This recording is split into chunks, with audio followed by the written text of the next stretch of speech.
I'm Jess Johnson, and I'm going to be playing Jean. Jean is Leonard's long-suffering wife, and yeah, her story's really interesting. It's about her community, and I suppose what's really interesting is about going, I suppose, with her husband working for the people, whereas Jean actually sees the people and hears the people. So I think for Jean it's very complicated, where she's in her community but she sees her husband fighting for a community at the same time. So for me it's about how you show your care for your community, you know, whether you can do it in lots of different ways, which we definitely saw through lockdown, of community centres, and where the sort of people who've been brought up through the miners' strike.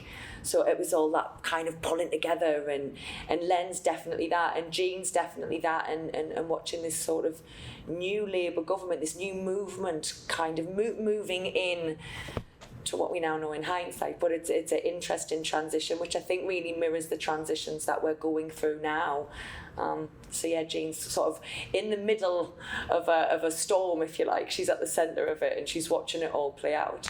I think it's a brilliant play to open the 50th anniversary, because it really does remind me of the history of live theatre, but then it's also very much about the future as well. That's what I mean about that mirroring something from the 90s, but going, oh, it's kind of relevant now. So it's very forward thinking, and I think it'll appeal to a lot of people, you know, football fans, but then for people who just really love theatre and stories about local people and people that you know, and you can hear your own voice, and so I think it speaks to everyone in the area.